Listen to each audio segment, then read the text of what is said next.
ओम।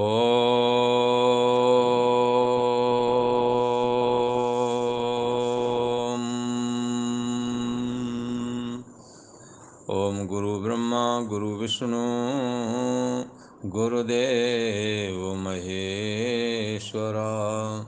गुरु साक्षात् परम ब्रह्म तस्मै श्री गुरुवे नमः। ओम योगेश्वर श्री कृष्ण भगवान की जय। ऐं सरस्वत्यै नमः। ओम शांति शांति शांति। पूर्व का प्रसंग एक बार स्मरण करें। भगवान श्री कृष्ण के प्रति अर्जुन ने 4 प्रश्न खड़े किए थे। पहला ये था कि जीवन मुक्त महापुरुष का लक्षण क्या है, दूसरा ये बोलता कैसे है, तीसरा बैठता कैसे है और चौथा चलता कैसे है। इन चारों प्रश्नों का उत्तर कह दिया गया है।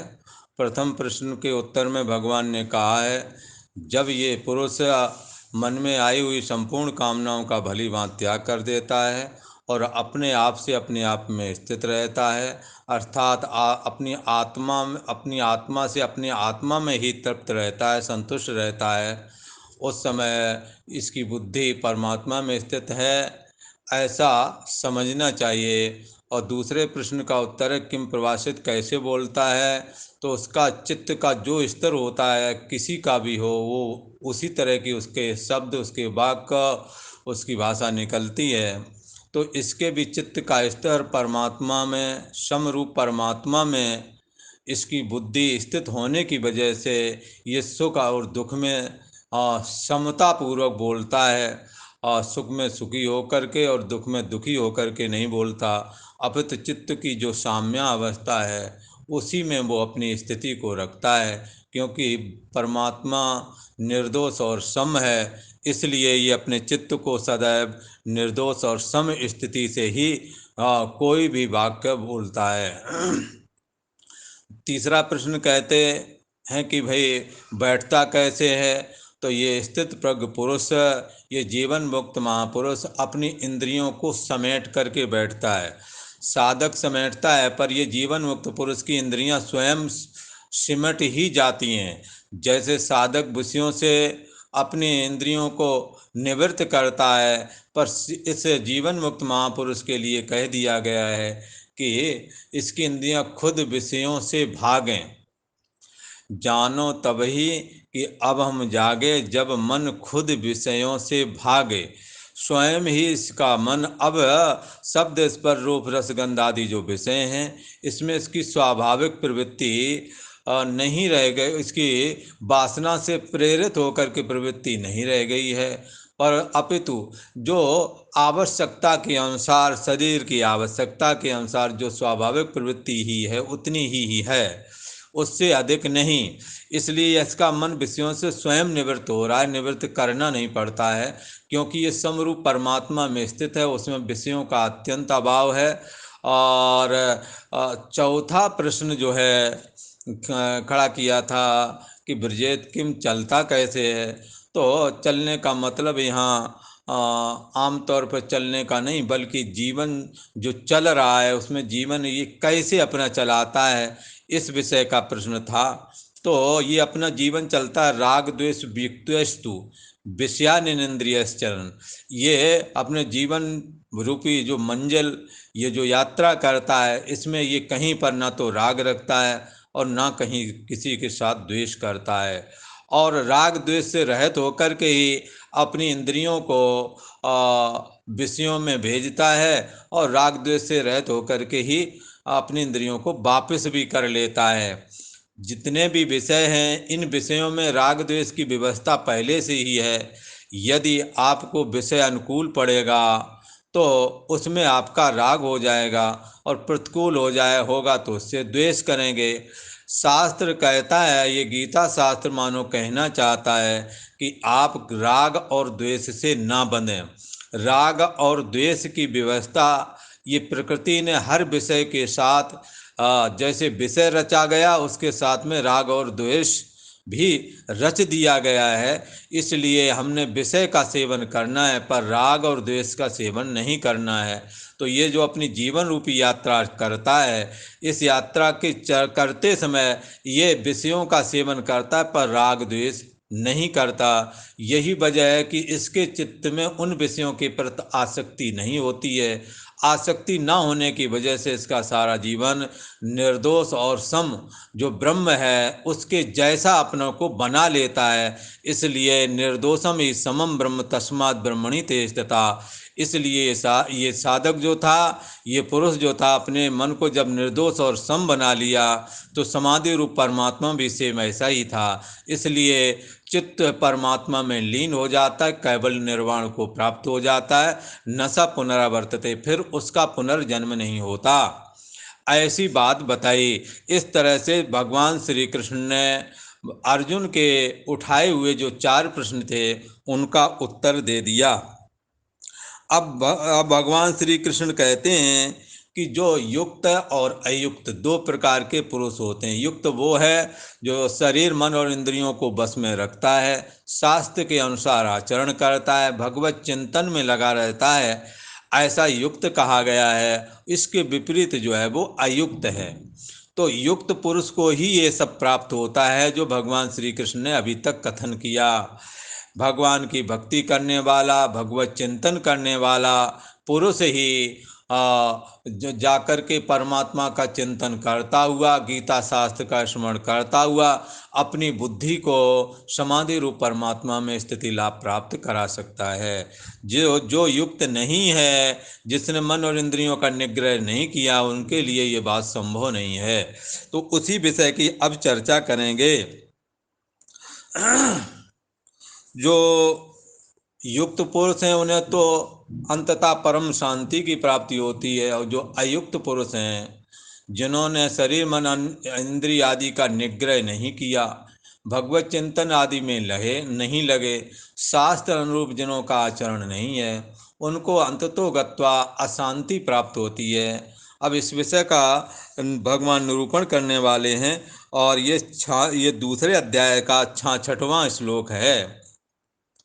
भगवान श्री कृष्ण कहते हैं, हे अर्जुन, नास्ति बुद्धिरयुक्तस्य न चायुक्तस्य भावना न चाभाव्यता शान्ति रसान्तस्य कुता सुखम।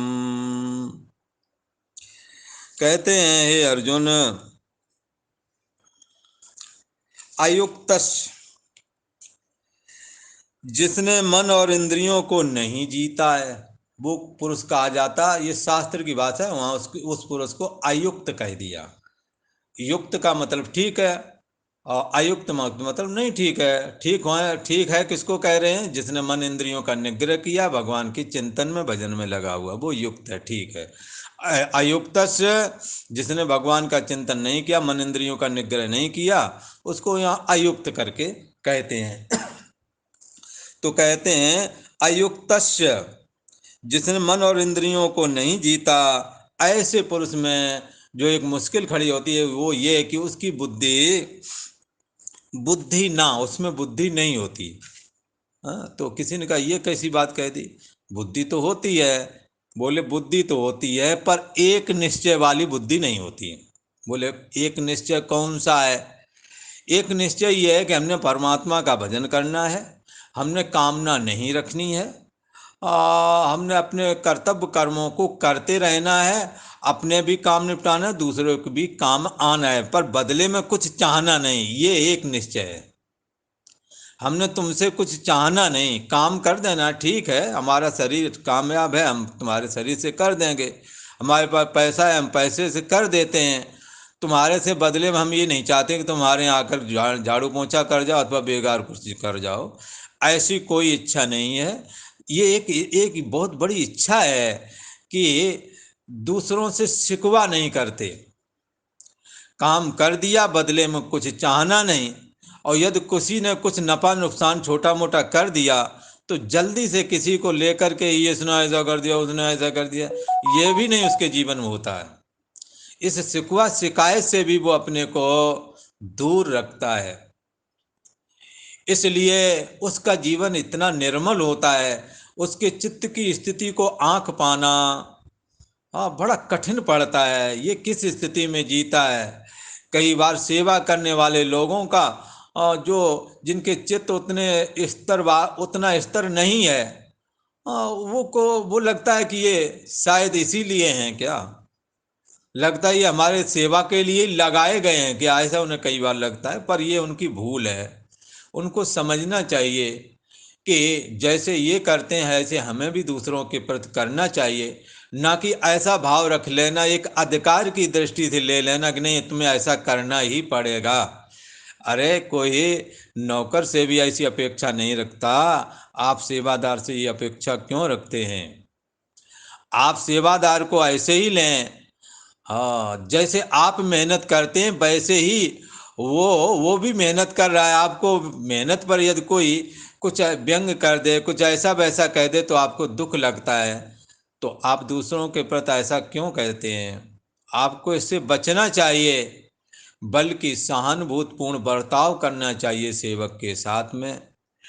धन देना एक अलग बात है, धन की अपनी एक दायरा है। धन तो दिया जा सकता है, पर कई बार धन भी हो सेवा करने वाले नहीं मिलते हैं।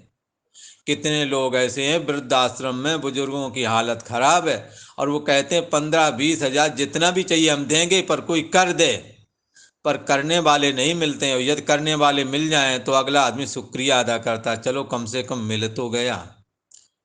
तो आप इस बात को कभी मत भूलो कि पैसे का एक दायरा है और लोगों को ज़रूरत है, इसलिए आपके काम खड़े हो जाते हैं, काम के लिए खड़े हो जाते हैं। कदाचित ये कहो जितना पैसा आपके पास उतने उसके पास हो, तो इन हारे थकों की सेवा कौन करेगा। आप इस एहसान को कैसे भूल सकते हैं। बेशक पैसा दिया पर मेहनत उसने की, पैसा तो आपके पास भी था, आपने मेहनत क्यों नहीं की। तो पैसे को ही ज़्यादा प्राथमिकता न दे करके अपितु उसकी सेवा को प्राथमिकता ज़्यादा देना चाहिए, और सेवा के बदले में उसके प्रति पैसे देने के बाद में भी हमें थोड़ा न थोड़ा एहसानबंद भी रहना चाहिए कि भले ही पैसा दिया है तो भी इसने काम तो कर दिया। बाई चांस हमारे जैसा आदमी आगे भी होता और उससे कहते कि ये काम कर दो, वो कहता हमें पैसे की ज़रूरत नहीं, कौन सेवा करता। सभी पैसे वाले हो जाएं, कौन सेवा करेगा। सभी सुविधा भोगी हो जाएं, कौन सेवा करेगा। इसलिए हमों ने अपने सेवकों के प्रति आत्मीय दृष्टि रखनी है, सहानुभूति दृष्टि रखनी है, सहृदयता रखनी है। यदि ऐसा हम रख सके तो हम उनके दिलों में अपनी जगह बना लेंगे, और वो तुम्हारे को उन्हें भी लगेगा कि लगता है ये हमारे हैं। ऐसे ही ये परिवार चलता है, परिवार में भी इसी तरह से जो चलते हैं उनका परिवार भी चलता है। पर जो परिवारों में भी इसी तरह से देखना चालू कर लेते हैं, उदाहरण के लिए सभी पढ़े लिखे हों, और ये कहने में थोड़ा अच्छा नहीं लगता है, पर ये बात लगभग सही है। जो ज़्यादा पढ़े लिखे हैं, जो बहुत बड़े इंजीनियर बन गए हैं, बहुत बड़े पढ़ाई पढ़ के, वो अपने माँ बाप के काम नहीं आ रहे हैं। कोई कहे कि उनका दिल नहीं होवेगा काम करने का, भला उनके और मित्र दोस्त बन गए, इसलिए उन्होंने माता पिता को वो अब नहीं चाहते हैं, ऐसा कोई कह सकता है। तो ऐसा भी कहना बनता नहीं, चाहते तो हैं, पर उन्होंने जैसे काम में अपने को लगा लिया है, उन कामों में उन्हें एक क्षण भी ऐसा वक्त नहीं मिलता कि वो जाकर के अपने माँ बाप, अपने बुजुर्गों से, अपने परिवारीजनों से जाकर के मिल लें, उनके दिलों का हाल ले लें। ऐसा उनके पास वक्त नहीं है। और कदाचित उन्हें वक्त मिल भी जाए तो उन्होंने जिस जीवन साथी का चयन किया है वो उन्होंने पार्टनरशिप बनाई है, सेवाशिप वाला काम नहीं किया है। मतलब कि वो दूसरों के काम आ जाएं, ऐसा ना लड़के के दिलो दिमाग में है, ना ही उसकी पत्नी के दिलो दिमाग में ऐसी संस्कार हैं। लिहाजा ये लोग बहुत पैसे कमाने वाले होते हैं और वो आपस में विचार विमर्श करते हैं, इन दोनों लोगों की वजह से हमारे ये काम डिस्टर्बेशन हो रहे हैं, ये काम डिस्टर्बेशन हो रहे हैं, चलो ऐसा करते हैं कोई वृद्ध आश्रम देख लेते हैं, भले ही 50,000 देना पड़े दे देंगे, पर अपने को टेंशन फ्री रहना है। ऐसी चर्चा करके आपको कहीं भी भेज सकते हैं। और यही विषय यदि गैर पढ़े लिखों का हो, और इस विषय में भी कहते हैं गैर पढ़े लिखे कई मामलों में ठीक नहीं, पर गैर पढ़ा लिखा आदमी अच्छा नहीं है, उसे जीवन में चाहे लड़की हो चाहे लड़का हो जरूर पढ़ना चाहिए, क्योंकि पढ़ा लिखा जो मनुष्य है वो ही अपने हित अहित को अच्छी तरह से जान सकता है।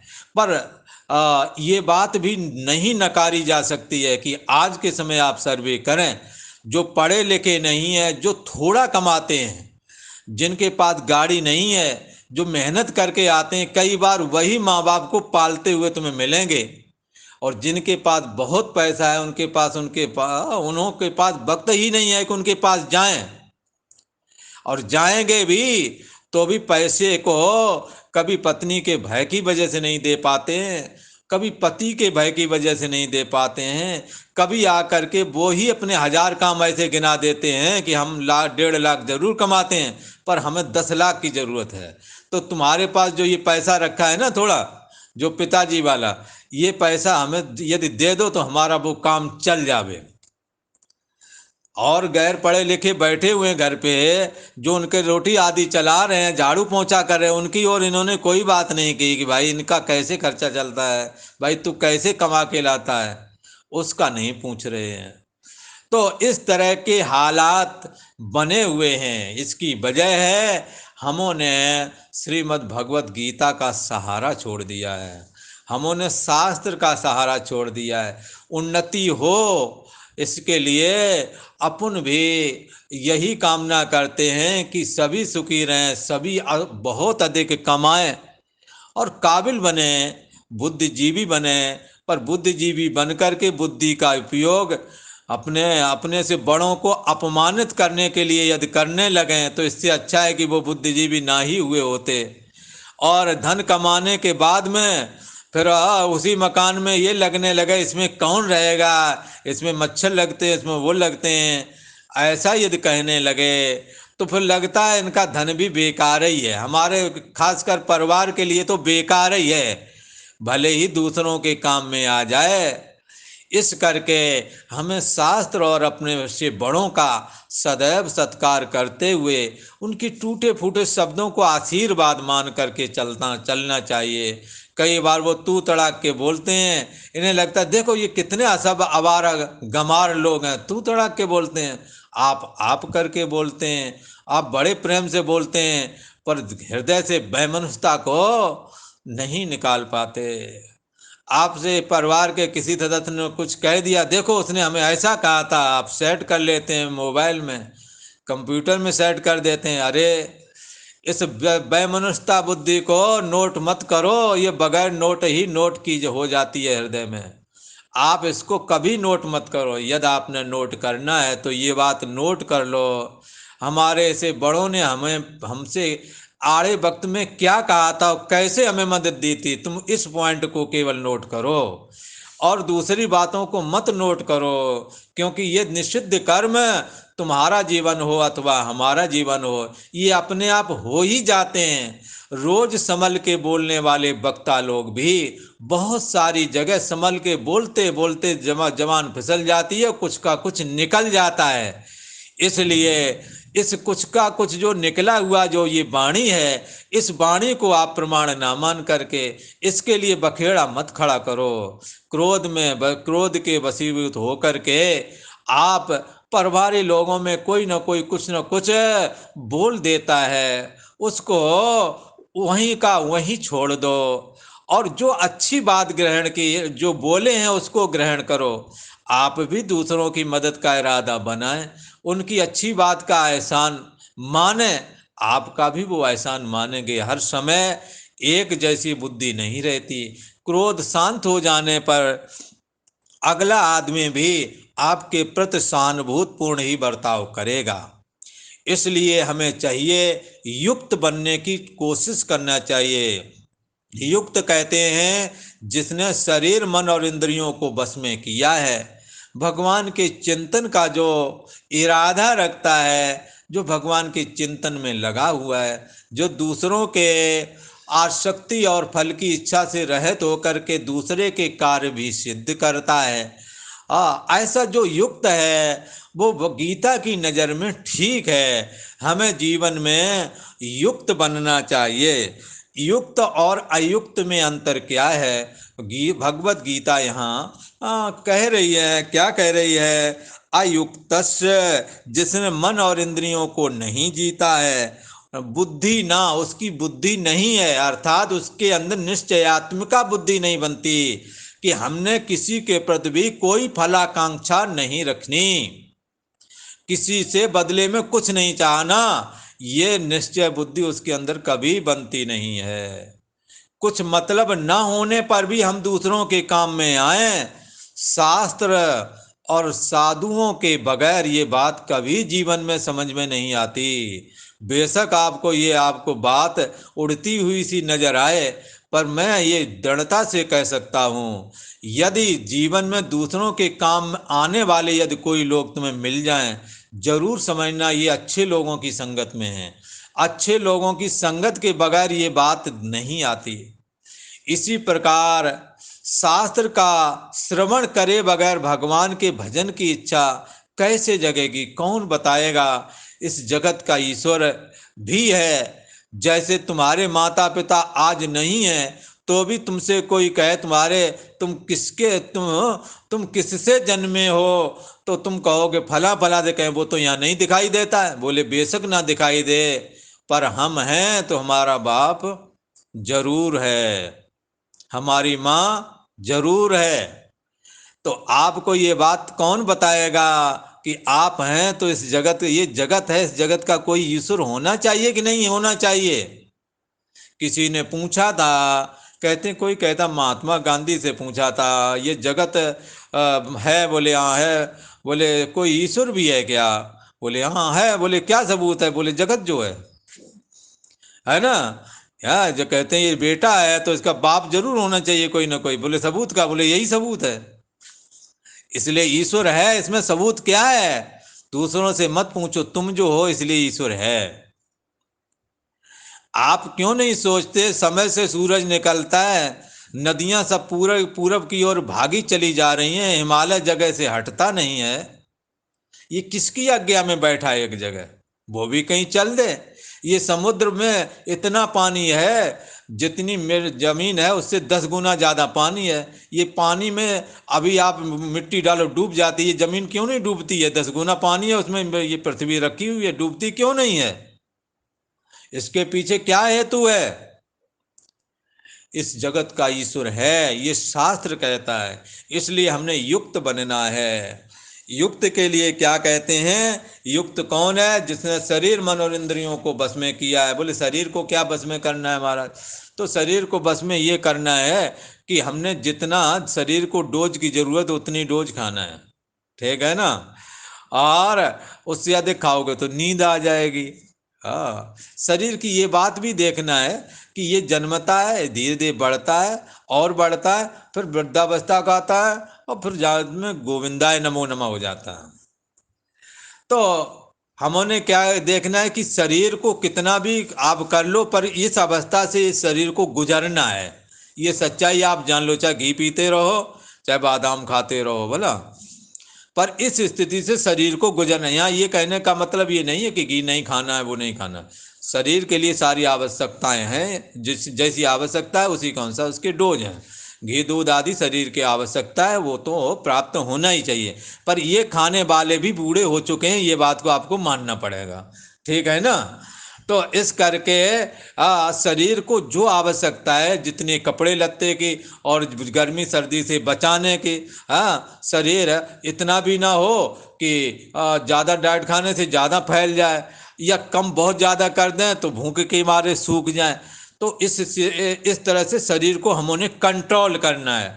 कैसे कंट्रोल करना शरीर का तब बताते हैं। जैसे ब्रह्मचार्य आदि है, ये शरीर के लिए है। और आचार्यों की सेवा, आचार्यों की सेवा का मतलब गुरुओं के आश्रम में हो तो आचार्यों की सेवा, नहीं तो अपने बूढ़े माँ बाप चाचा ताया घर में हैं, जरूरतमंद है, उनकी सेवा कर दो जाकर के। क्या शरीर पवित्र हो जाएगा, बोला शरीर बस में हो जाए, ऐसे शरीर की पवित्रता बनती है। इंद्रियों की पवित्रता, इंद्रियों के द्वारा हम दूसरों के काम आ जाएं। मन की सेवा, मन के द्वारा दूसरों के, या बुद्धि की सेवा, हम दूसरों को कुछ उपदेश कर दें, जो अच्छी बात जानते हैं वो बताएं, है ना। तो ये सारी चीजें जब होती हैं तब ये पवित्र हो जाता है। तब ऐसा कहा जाता है ये युक्त है, जिसने शरीर से सेवा कर ली और मन के द्वारा और इंद्रियों के द्वारा जिसने जो दूसरों के काम आ गया। भाई शरीर, मन और वाणी, तीन से कर्म होता है। वाणी के द्वारा हम अच्छी बात बताकर सेवा कर लें, वाणी पवित्र हो गई। और दूसरा, वाणी के द्वारा हम भगवान का नाम स्मरण करें, सेवा हो गई। वाणी के द्वारा हम शास्त्र का स्वाध्याय करें, वाणी पवित्र हो गई, बोला। और मन के द्वारा कहें, बुद्धि के द्वारा कहें, बुद्धि के द्वारा सही रास्ते को जो समझते नहीं उन्हें बताएं, तो बुद्धि का भी ये उपकार हो गया। और मन के द्वारा दूसरे के अहित का चिंतन ना करें, बल्कि ये कामना करें हे भगवान इसका भी हित हो जाए, तो ये मन का उपकार हो गया। ऐसा जो है उसको कहते हैं युक्त। तो हमने क्या करना है कि ऐसे जो युक्त पुरुष हैं, गीता की नज़र में वो ठीक हैं। कहते हैं अयुक्त से, जिसने मन और इंद्रियों को नहीं जीता है, ऐसे पुरुष में निश्चयात्मिका बुद्धि नहीं बनती कि हमने जो भी कर्म करना है वो आकांक्षा और फल की इच्छा से रहित होकर के करना है। और अयुक्त भावना ना, जिसने मन और इंद्रियां जीती नहीं, उसके अंदर बुद्धि भी नहीं होती है। और एक चीज और होती है, अयुक्त भावना ना, उनके अंदर ये भावना भी नहीं बनती कि हम दूसरे के काम में आ जाएं। अच्छा, उनको वो लोग भी पहचान में आ जाते। जैसे उदाहरण के लिए एक जगह हम बैठे थे और पूज्य महाराज श्री भी थे अपने गुरु महाराज, तो किसी को किसी काम के लिए पैसे दिए कि ये काम करके आ जाओ। वहीं पर एक और बैठे थे सज्जन, तो जब वो लेके आ गए तो उन्होंने पैसे जिन्होंने दिए तो उन्होंने धन्यवाद कहा, बहुत बहुत कृपा की जो आपने कर दी। तो वहीं एक बगल में और बैठे हुए थे, उन्होंने कहा इसमें धन्यवाद किस बात का, पैसा दिया काम हो गया, काय बात का धन्यवाद। सामने ही पूज्य महाराज जी। तो महाराज जी ने कहा ऐसा नहीं सोचना चाहिए, ये लेके आए हैं, पैसा तो हो सकता है पर लेने जान ना जाता तो है। पैसे की अहमियत अपनी जगह है, पर मेहनत करना अपनी जगह है। वो पैसे से उसने कर दिया, उसकी राजी है, ना करता तो तुम्हारे पास क्या उपाय था। कहते हम ले आते, चलो ठीक ले आते, कदाचित तुम्हारे लेने आने जाने की सामर्थ्य ना होती, तो मेहनत को आप नकार नहीं सकते। कैसे जाते आप, आपको शुक्रगुजार होना पड़ेगा। पैसे देकर के भी कोई काम आ जाए, बड़ी बड़ी शुक्रिया। समझदार आदमी को यहां तक सोचना चाहिए। ये बहुत अच्छी बात है जो ईश्वर ने आवश्यकता बना दी, तुम्हारे पास पैसा दे दिया, दूसरे ने काम कर दिया, कदाचित उसको भी जरूरत ना होती तो तुमने तो क्या दशा होनी थी तुम्हारी। इस दशा से ऊब करके कई देशों ने दास प्रथा खत्म कर दी, नौकर नहीं रख सकते घरेलू। जैसे यूरोप में सुनते हैं, कई जगह अमेरिका में भी बता सुनते हैं कि जैसे यहाँ घरेलू नौकर झाड़ू पोंछा के लिए रख लिए, कहते हैं वहाँ नहीं रख सकते, वहाँ यह काम स्वयं ही करो। तो बहुत ज़्यादा अति होने के बाद ये कानून बनाए गए होंगे। तो खैर इन्होंने तो अति कर ही दी थी, अंग्रेजों ने सबको गुलाम बना लिया। जहां मन आया जिसकी बहन बेटी छीन ले जाते थे, पैसा नहीं गुलाम बना के ले जाते थे। बाद में इन्हों को समझ में आई, इन्होंने कानून बनाया कि हम किसी को अब घरेलू नौकर के लिए भी गुलाम नहीं बनाएंगे।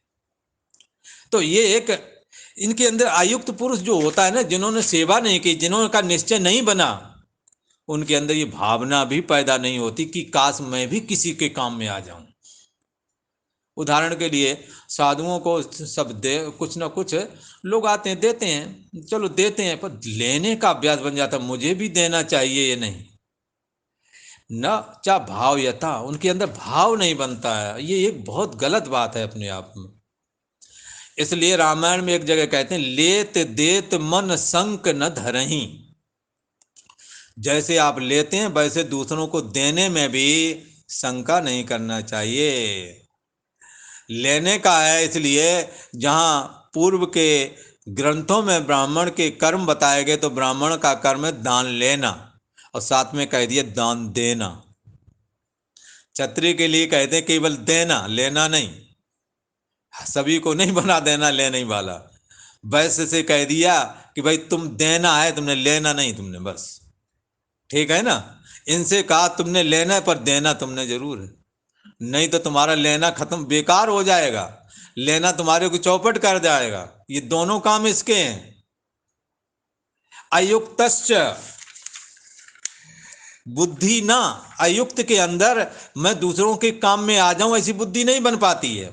आसक्ति और फल की इच्छा से रहित होकर के मैं किसी के काम में आ जाऊं ऐसी बुद्धि नहीं बन पाती है। और उस मनुष्य के अंदर वो भावना भी नहीं बनती। जिनों के अंदर ये भावना बनती मैं इन्हों के अंदर इनके काम आ जाऊं, क्यों बन जाती है?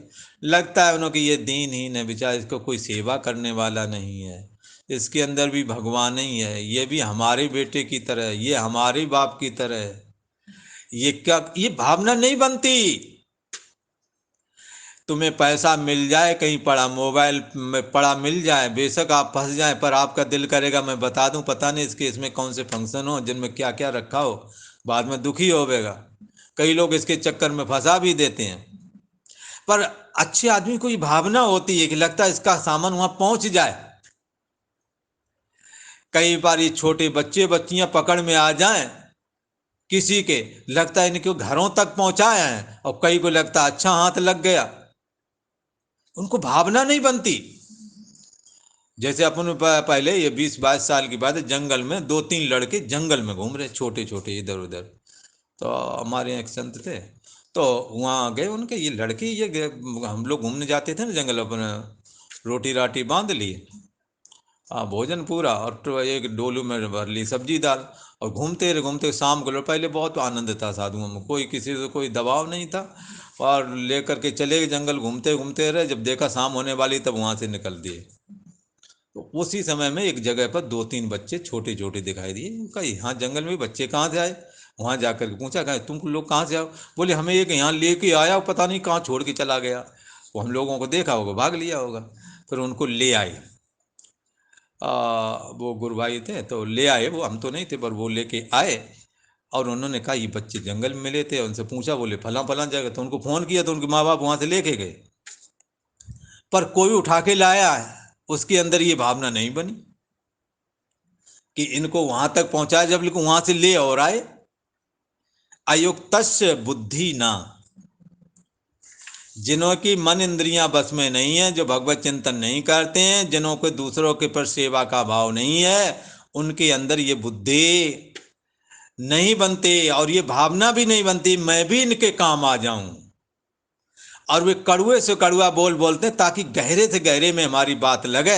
उन्हें ये नहीं लगता है ये हमारे ये बुजुर्ग हैं, ये ऐसे हैं, इनके ऐसा ना बोलना चाहिए, दिल दुखेगा, रोएंगे। भावना ना, उनके अंदर ही भावना होती नहीं है। अयुक्त के अंदर भावना नहीं होती, ये बहन है, ये बेटी है, ये माँ है। अयुक्त से भावना ना, अगर निचले दर्जे में सोचेंगे ये नहीं होती है। पर जिन्होंने शरीर मन और इंद्रियों को बस में की है उसके अंदर ये भावना होती है। हाँ, निष्काम की भावना होती, मैं दूसरे के काम आ जाऊं ऐसी भावना होती है। तो कहते हैं जिसने मन इंद्रियों को नहीं जीता है उसके अंदर ये निश्चयात्म का बुद्धि कि मैं दूसरों के काम में आ जाऊं, और लास्ट में निश्चयात्म का बुद्धि होती है एक परमात्मा में स्थिति। पहले यहाँ पर निष्काम में, और फिर निष्काम के बाद में परमात्मा में स्थिति लाभ रूप जो बुद्धि है मैं प्राप्त करूं। परमात्मा को प्राप्त करने का ही एकमात्र प्रयोजन है मनुष्य जीवन का। इसलिए हमने सारा लक्ष्य उसी पर रखना है। जैसे कमाने वाला हमें बच्चे पालने हैं, ये प्रयोजन सबसे ऊपर रखता है, सब काम करता है कि भाई हमने परिवार चलाना है। छोटे मोटे खर्चे रोक लेना है, छोटे मोटे खाने पीने की चीज़ें भी वो नहीं खरीदता है। पूछो यार क्या करें, क्या बच्चे पालना है या पढ़ाई का देना है, ये देना है, किराए का कमरा है उसका देना है। आपका आपका निश्चय किधर को जा रहा है? ऐसे ही हमारा निश्चय परमात्मा की ओर होना चाहिए। सब करना है, हमने परमात्मा की प्राप्ति करनी है, हमने यहाँ पर नहीं उलझना है। इन्होंने तुम्हारे को ऐसा बोल दिया, ठीक है बोल दिया, क्या कर, पर हमने आगे का रास्ता तय करना है। हम यदि इनसे लगेंगे तो हमारी वृत्ति खराब हो जाएगी। हमने परमात्मा चिंतन करना है। परमात्मा में एक निश्चय वाली बुद्धि नहीं होती कि मेरे को परमात्मा ही प्राप्त करना है इन सब साधनों के द्वारा, सेवा आदि के द्वारा, उसका एक ही प्रयोजन। अयुक्त मनुष्य के अंदर ये भावना नहीं बनती। अभाव्यता और भावना ना होने से, ऐसी भावना ना होने से उनको कभी शांति नहीं मिलती। ना नाचा अभाव्यता, तथा ये भावनाहीन जो ये मनुष्य होता है उसके अंदर कभी भी शांति नहीं होती। इसलिए हम दूसरों के काम में आए, दूसरे हमारे द्वारा कुछ फायदा उठा लें, दूसरे के कष्ट मैं किसी के काम आ जाऊं, ऐसी भावना ना होने से उसको भी कभी शांति नहीं मिलती। जरूरत पड़ने पर उसके भी कोई काम नहीं आता है, कलपता है, रोता है, कहता है हमारा इतने परिवार वाले कोई काम नहीं आया, तुम किसके काम में आए हो? आज काम में आ भी गए हो तो पिछले जन्म में पूरा जन्म चौपट करके आए हो। अब जब जब इस जन्म का खाता खुलेगा तब तुम्हारी भी मदद होगी। यहाँ कोई किसी को सुखी दुखी नहीं करता है, अपने किए हुए कर्म ही सुखी और दुखी करते हैं। इसलिए भावनाहीन मनुष्य को शांति नहीं मिलती, और जिसको शांति ही नहीं है, अशांतस्य सुखम कुता, जिसके अंदर शांति ही नहीं उसको सुख कहाँ से मिलेगा? इसलिए भगवान श्री कृष्ण ने यहाँ पर ये बात क्लियर की, जिसने शरीर मन और इंद्रियों को बस में किया है उसी के अंदर दूसरे के मैं काम आ जाऊं ऐसी भावना बनती है। अर्थात आसक्ति, मैं कहीं कहीं आसक्ति नहीं रखता और फल की इच्छा नहीं रखता, ये एक निश्चय वाली बुद्धि बन जाती है। उस निश्चय वाली बुद्धि की वजह से ये भावना जन्म लेती, मैं किसी के काम आ जाऊं। ठीक है ना, ये भावना उसी के अंदर जन्मती है। पर जिन्होंने शरीर मन इंद्रियों का निग्रह नहीं किया है, भगवत भक्ति नहीं की, सेवा नहीं की, उनके अंदर ये भावना भी नहीं बनती है। भावना ना होने की वजह से उसे शांति नहीं मिलती है, और शांति की वजह से सुख कहाँ मिलेगा? तो आज इतना ही कहते हैं। आगे जो है और भगवान श्री कृष्ण बहुत अच्छी बात बताने वाले हैं, आप उसको ध्यानपूर्वक सुने। पर ये चर्चा हम कल को करेंगे। ओम शांति शांति शांति।